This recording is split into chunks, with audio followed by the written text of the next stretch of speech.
Bismillahirrahmanirrahim. Assalamualaikum warahmatullahi wabarakatuh. Asyhadu an la ilaha illallah, asyhadu anna Muhammadar Rasulullah. Allahumma sholli ala sayyidina Muhammad wa ala ali sayyidina Muhammad.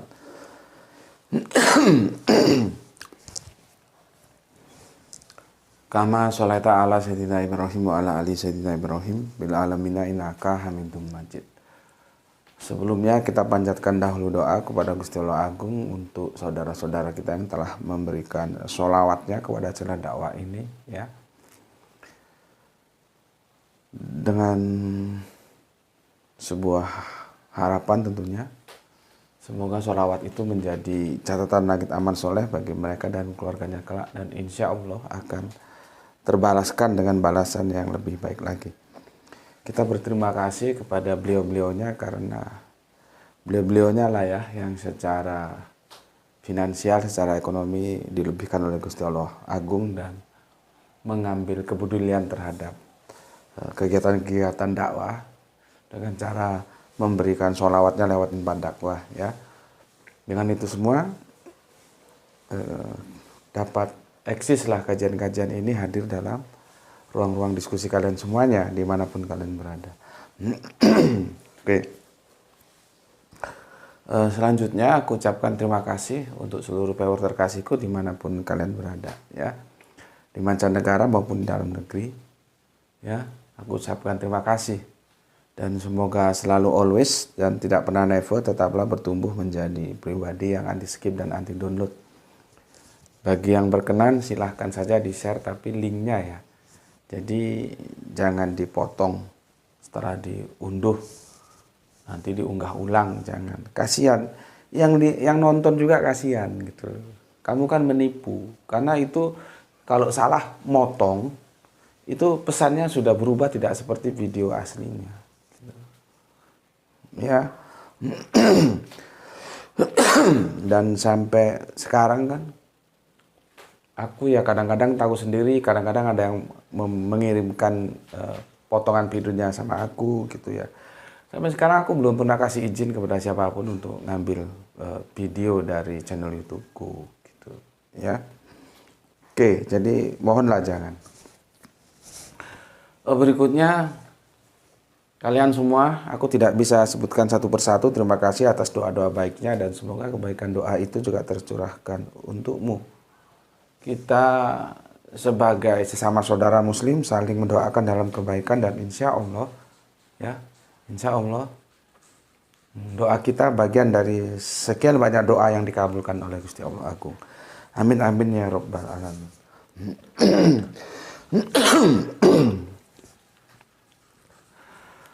Di sini iklimnya dingin banget. Biasanya belum dingin gini, tapi dia kalau sudah masuk ke kemarau itu dingin. Biasanya Juli itu baru dingin. Nanti puncaknya Agustus September. Ini Mei sudah dingin karena sudah nggak ada hujan. Ini pada subuh langsung kita tancap gas ya, karena nanti ada kegiatannya ngantar sekolah dan segala macamnya. Oke, mencari arti kitab. Mencari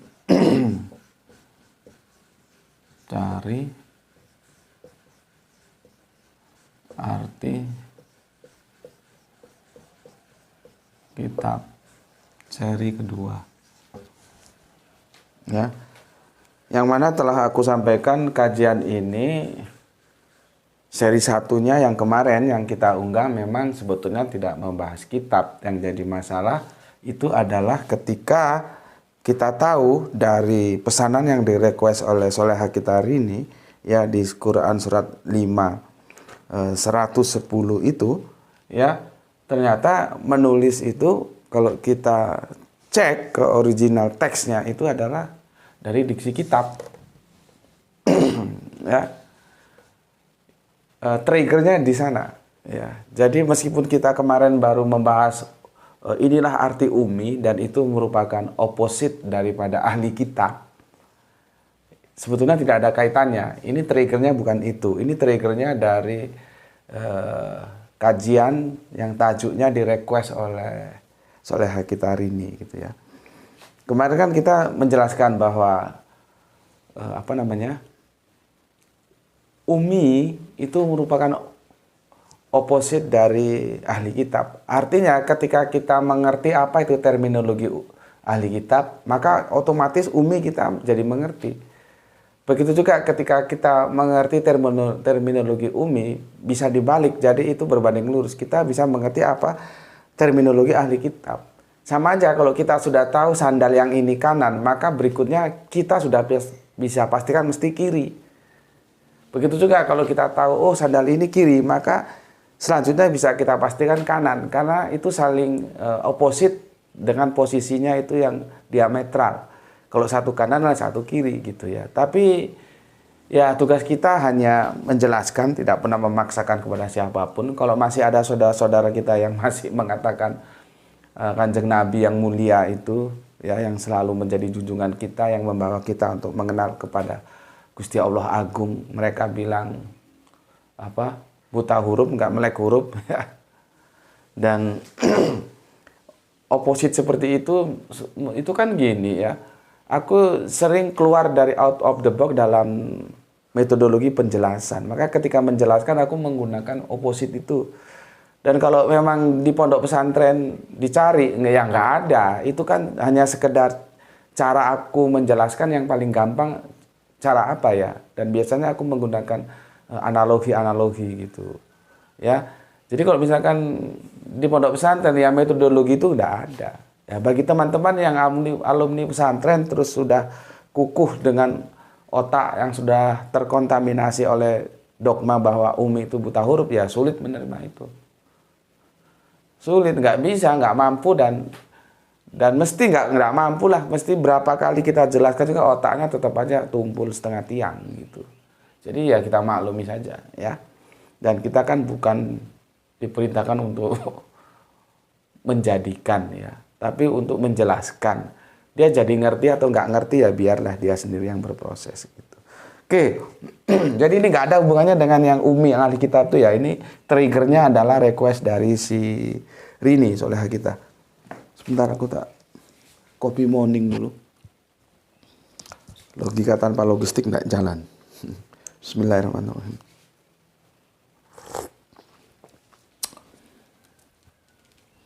Oke ya. Sekarang aku mulai ya dari 5 10 ya. Anunya aja ya. Kode angkanya aja ya, nanti kamu cari sendiri. Seperti ini ya, 5 10. Maksudnya Al-Maidah 10. Awalnya dari sini yang di request sama si Erni itu. Yang kemarin sudah aku jelaskan. Ya, aku jadi penasaran di sini loh, kok kitab begini gitu. Ya. Kamu juga buka Al-Qur'anmu. Ya. Bismillahirrahmanirrahim. Ini panjang ya. Dan ingatlah ketika Allah berfirman, wahai Isa putra Maryam, ingatlah nikmatku kepadamu dan kepada ibumu sewaktu aku menguatkanmu dengan Rohul Kudus. Ya. Jadi bagi kita Rohul Kudus itu bukan Allah. Ya, Rohul Kudus itu ya malaikat, ya Roh Kudus, Kudus Kados, Kudus itu Arabiunnya, kalau Ibraniunnya Kados, terpisah, ya terpisah. Engkau dapat berbicara dengan manusia di waktu masih dalam buayan dan setelah dewasa. Nah, nanti ini bisa kita kaji tersendiri kata bahwa dalam buayan dan setelah dewasa. Kalau yang dalam buayannya kan sudah kita bahas beberapa waktu yang lalu ya, ketika ada bayi bisa ngomong gitu ya. Kalau bayi bisa ngomong gitu ya, bahwa itu adalah sebuah kata-kata sastra ya. Artinya pada waktu masih kecil, bukan benar-benar bayi digendong-gendong. Enggak. Tapi nanti kedepannya mungkin yang akan kita bahas adalah dewasa, yang dalam Arabiunnya kahla. Dan kalian juga bisa mulai sekarang cari-cari informasi, googling atau apa. Sebetulnya kahla itu apa artinya? Ya. Karena dewasa itu dari diksi kahla diambilnya ya. Apa sebetulnya kahla itu artinya? Kalau yang dalam buayan kan sudah kita bahas ya. Oke, aku lanjutkan. Dan ingatlah ketika aku mengajarkanmu menulis kepadamu. Menulis. Ya, ini yang kita kemarin diskusikan, menulis. Terus juga hikmah, Torah, dan Injil. Dan ingatlah ketika engkau membentuk dari tanah burung berupa burung dengan seizinku. Kemudian engkau meniupnya, lalu menjadi seekor burung dengan seizinku. Dan ingatlah ketika engkau menyembuhkan orang buta sejak lahir, dan orang yang berpenyakit kusta dengan seizinku. Dan ingatlah ketika engkau mengeluarkan orang mati, ya, dengan seizinku. Ini bahasanya, sastranya tingkat tinggi loh ya. Kalau kalian tidak mampu, kalian akan memahami harafiah, maka kalian akan terjebak seperti pemahaman-pemahaman saudara Kristen kita. Ya, coba menghidupkan orang mati itu yang mati itu apanya? Gitu ya. Kan aku sudah jelaskan pada kamu, sesungguhnya kalau kamu misalkan main ke daerah wisata, sini kan daerah wisata ya. Ketika sholat mereka masih bergerumbul, ada berapa banyak gitu ya. Dari sini kan kunjungan banyak daerah. Pokoknya cari tempat sholat nanti terus jalan-jalan lagi. Itu nggak tetap aja bergerumbul. Maka itu bangkai berjalan itu. Kemarin sudah aku jelaskan apa aku ya. Belegere kata orang Jawa. Iku menungso padahal iku kewan. Fisiklinya itu manusia padahal itu binatang, itu bangkai berjalan itu.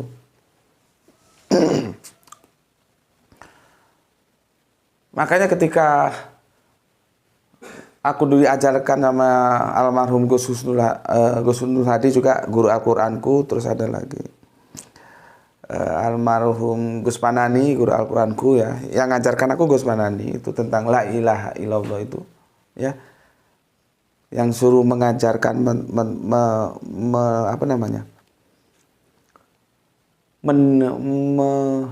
membimbing orang mengucapkan la ilaha illallah. Kan dipahami publik ketika orang sekarat di telinganya ini la ilaha illallah. Nggak begitu. Orang sudah sekarat itu rasionalitas kita bisa mengatakan itu antara sadar dan tidak sadar. Orang waktu sadar aja dia dikasih tahu la ilaha illallah nggak ngerti kok. Kok ditiupin la ilaha illallah? Nggak begitu. Jadi bacakanlah la ilaha illallah kepada orang yang mati itu sebetulnya mati rohaninya, ketika di dalamnya itu sudah tidak ada lagi ketauhidan. Gitu loh. Bukan orang mau mati. Orang mau mati itu kesadarannya sudah nggak jelas antara sadar dan enggak. Mana bisa diajari la ilaha illallah. Kalau sepanjang kehidupannya dia taat kepada Allah, mau mati kapanpun itu bukan soal. Gitu. Ini dibimbing orang mau sekarang lah. Waktu sehat, waktu seger lu kagak bimbing. Makanya kalau lu punya saudara kecil aja ya, entah kakak, entah adik, entah mbak, entah mas, di rumah, om atau dimanapun, mumpung belum sekarat, ajarin la ilaha illallah. Bukan nanti mau sekarat, mau mampus, lu baru bacain. Apa artinya? Otak itu dipakai gitu loh beragama itu. Kok dikasih tahu ngerti. Bukan orang mau mampus, la ilaha illallah. La ilaha illallah. Iya nggak ngepek. Ketika masih sehat aja kamu ajari la ilaha illallah belum tentu bisa kok, belum tentu mau kok.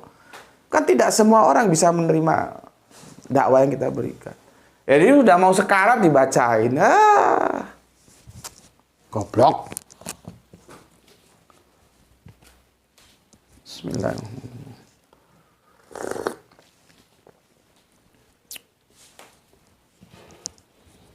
Kadang-kadang gue itu nyesek kalau lihat bagaimana orang mengaplikasikan Islam dalam kehidupannya gitu. Nyimpang, Islam bilang ke sono, dia ke sono. Ya. Tapi kalau kasih tahu ya tetap aja. Tambah yang ngasih tahu katanya sesat. Oke. Dan ingatlah ketika aku menghalangi Bani Israel ya, dikala engkau mengemukakan kepada mereka keterangan-keterangan yang nyata, lalu orang-orang kafir di antara mereka berkata, ini tidak lain hanyalah sihir yang nyata. Jadi julukan tukang sihir itu julukan buruk, bukan julukan kebanggaan ya. Kanjeng Nabi juga kan pernah difitnah. Yang sihir lah, yang inilah, yaitu otak-otak pagan Arab dia seperti itu. Ya. Nah, kita mau tegaskan di sini ya, kata dan ingatlah ketika aku mengajarkan menulis kepadamu, itu kalau kita tarik original teksnya, meskipun di apa namanya itu, di perkatanya, hati-hati loh ya, kalau kamu membaca original teks terjemahan perkata itu juga hati-hati. Karena ada yang nggak bisa diterjemahkan secara letterlek begitu. Dia perlu, kan aku sudah bilang, sebetulnya kitab suci apapun itu nggak bisa diterjemahkan. Karena yang namanya terjemahan itu pasti nggak bisa pas. Lalu yang bisa kita ambil apa? Sebetulnya substansinya. Substansi dari narasi itu apa? Itu sebetulnya. Kalau diterjemahkan itu nggak bisa. Makanya tidak ada satu pun kitab yang bisa diterjemahkan 100% seperti originalnya. Tidak bisa. Maka bahagialah kamu, ya, bahagialah kita karena kita orang Islam. Kita di samping punya original teks, kita punya terjemahan. Coba saudara-saudara kita yang lain, mereka kemana-mana beribadah bermodalkan terjemahan doang. Kalau kita kan ada original teksnya, ada terjemahannya. Dan itu selalu didampingi, nggak boleh lepas terjemahan doang satu buku, nggak boleh. Ya, coba bayangkan bagaimana saudara kita kan apa ya, kasihan ya, karena terjemahan itu belum tentu benar. Kalau mereka memegang terjemahan yang salah, terjebak sampai hidupnya, sampai matinya, ya salah gitu loh. Kalau kita kan nggak, sekarang ini contohnya Alkitab ya, dari ada kata Alkitab dan di sini diterjemahkan Alkitab kalau perkatanya, tapi di terjemahan substansinya semuanya itu adalah menulis gitu loh ya. Jadi kita bisa tahu bahwa Alkitab di sini itu adalah menulis. Ya. Oke. Aku juga terus terang sempat kaget loh. Menulis gitu. Oke.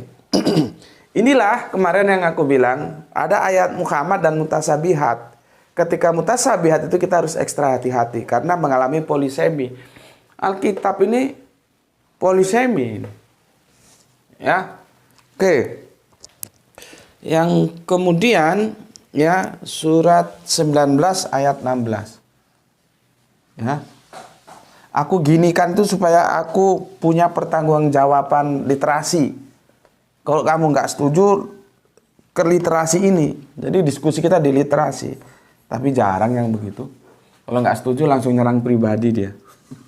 Yang preman lah, yang gondrong lah, yang tato lah. Tapi ya sudahlah, buang-buang waktu ngomentari gitu. 19:16 ya. 19 berarti ini surat Maryam ya. Apa di sana? Kamu buka juga kitabmu. Sorry. 19:16.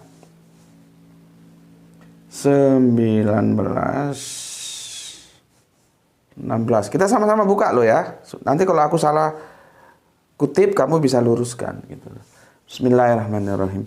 Waskur fil kitabi Maryam izin tabasat min ahliha makanan syarqiyah. Ya. Dan ceritakanlah siapa? Ini kan fiilnya kan amr ya. Siapa yang diperintahkan? Kanjeng Nabi Muhammad ya. Kanjeng Nabi Muhammad ya. Diperintahkan oleh Gusti Allah Agung. Untuk apa? Untuk menceritakan ya. Waskur fil kitabi Maryam, dan ceritakanlah ya kisah Maryam di dalam kitab, maksudnya di Al-Quran ini. Yaitu ketika dia mengasingkan diri dari keluarganya di suatu tempat di sebelah timur. Ini yang aku bilang kemarin, ada dua atau berapa pendeta itu yang bilang ketika itu kan dari siapa itu saudara kita yang pinter melawak itu ya.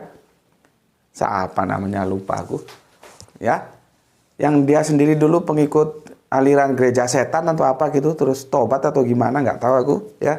Dia kan kritis banget itu ya.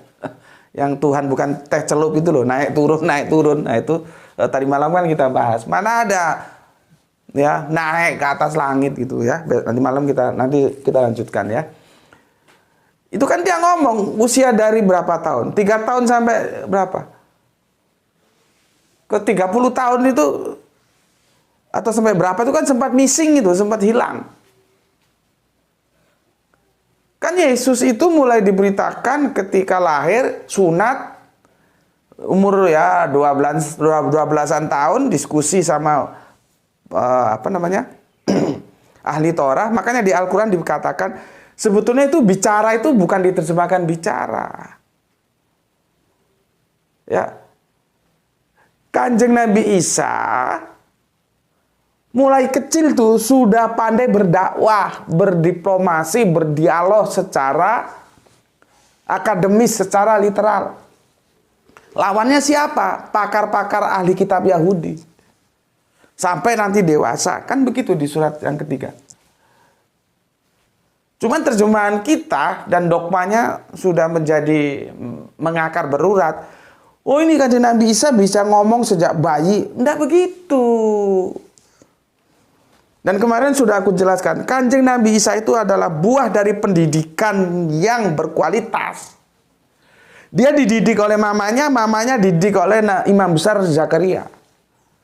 Mamanya hidup mengabdikan diri dalam bait Allah. Nanti kan itu di Al-Quran juga dijelaskan. Itu juga kalian kalau, gimana ya. Di situ kan Kanjeng Nabi Zakaria bertanya, "Hai Maryam, dari mana kamu dapat makanan ini?" Gitu. Dan makanan diterjemahkan makanan seperti mungkin dianggap roti, dianggap soto, dianggap sate, mungkin gitu. Makanya nanti terjadi perdebatan apakah Bunda Maryam atau Ibu Maryam ini bisa dikatakan rasul karena dia mendapat wahyu. Waktu di mana? Waktu di bait Allah itu. Sampai-sampai sang mentor, sang guru, sang pembimbing terkagum-kagum. "Hai Maryam, dari mana kamu dapatkan makanan seperti ini?" Nah, otaknya kita, dasar otak perut, dikirain makanan itu harafiah. Ada soto, ada rawon, ada tempe goreng, daging ayam goreng, gitu. Oh. Ya. Jadi sinilah ya. Lucunya lagi, teman-teman dari Kristen, ada beberapa pendeta, dia bilang, Yesus missing link di dalam Alkitab itu, tiba-tiba lahir dari usia usia 0, ya.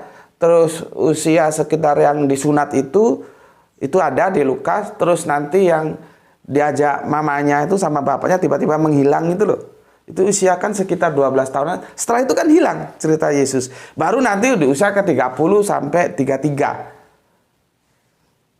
Ya, 30 sampai 33. Nah, hilangnya itu kan ada yang bilang, mereka bilang sekolah.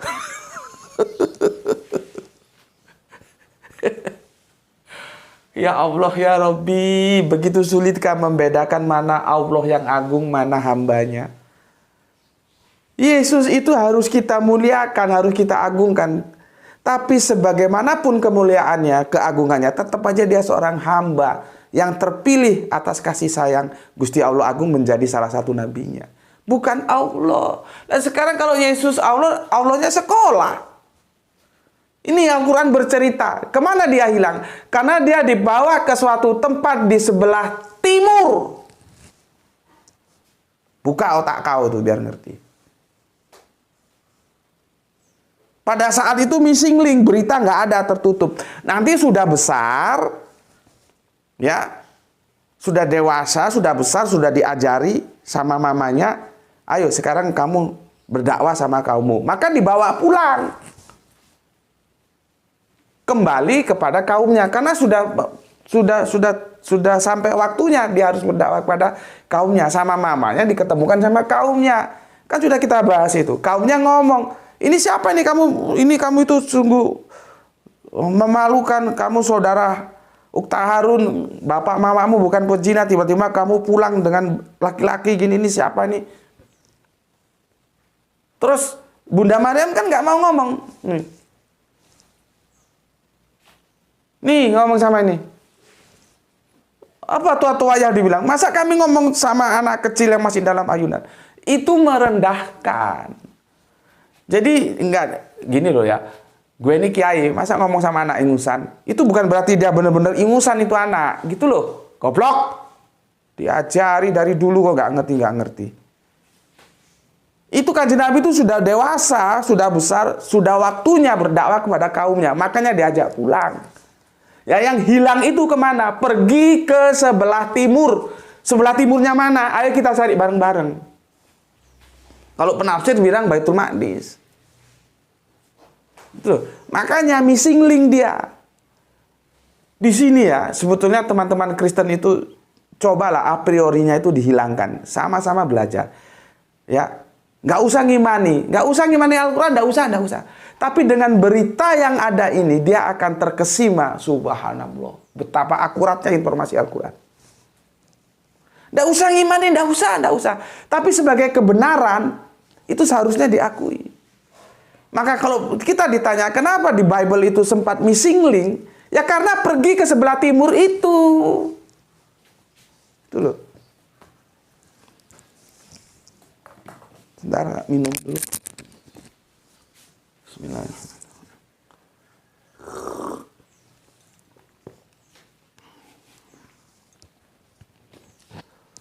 Kamu ya, kalau baca Al-Quran tuh nggak usah banyak-banyak.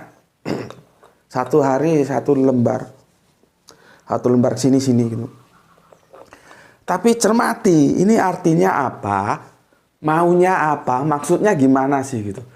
Nanti kamu banyak ya hal-hal yang membuat kita terkesima dan kagum. Subhanallah. Maka benar kalau kita habis ngaji, maha benar Allah dengan segala firman-Nya. Gitu. Cuman kalau modalnya borongan ya repot. Habis subuh, baca nanti katamnya menjelang asar. Tuh. Baca Al-Quran tapi tidak sesuai dengan tuntunan Al-Quran. Al-Quran mengatakan tartila. Bukan balapan. Bismillahirrahmanirrahim. Alhamdulillahirrahmanirrahim. Ar-Rahmanirrahim. Maliki yaumiddin. Apa itu? Aku nggak ngerti ketika dia baca ayat tartila. Itu apa dalam otaknya. Tapi masalahnya dia sendiri nggak ngerti apa itu tartila. Tartila itu baca yang tertib. Sehingga kamu ngerti. Bagaimana kamu akan menjelaskan bahwa dan ketika dia, Bunda Maryam, mengasihkan diri dari keluarganya ke suatu tempat di sebelah timur. Itu nggak nancep dalam otaknya. Cuman dia baca doang seperti burung beo. Cuman bagi kita yang menganalisis, kita akan tahu. Oh, subhanallah. Inilah sebabnya kenapa di Injil itu sempat missing link. Jadi linknya hilang.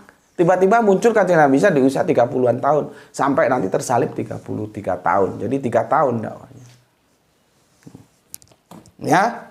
Oke. Di sini ya, kalau kita lihat itu ya, kisah itu adalah dari diksi kitabi. Waskur fil kitabi Maryam ya, dan ceritakanlah kisah Maryam. Kosos, biasanya kosos, tapi di sini dia kisah. Ya, biasanya kisah itu pakai kosos. Di sini pakai Alkitab dia. Ini si kecil masuk ini, jadi kita nggak bisa lama-lama masuk. Kemarin kan libur dia, kakak kelasnya kelas 6 ujian ya, yang kelas 3 Ranti libur. Ini sekarang dia udah masuk. Nggak apa-apa ya, sedapat-dapatnya yang penting kita ngaji ya. Tapi walaupun sedapat-dapatnya ya nggak bisa lah kalau ngaji terus 15 menit, nggak bisa. Lebih baik kamu nggak usah lihat channelnya Gus Putih. Channel Gus Putih jarang yang 15, mungkin nggak ada atau katakanlah jarang ya. Jarang yang 15 menitan. Kita itu bermainnya di atas 15 ya, bahkan sampai ke 1 jaman, 1,5 jam.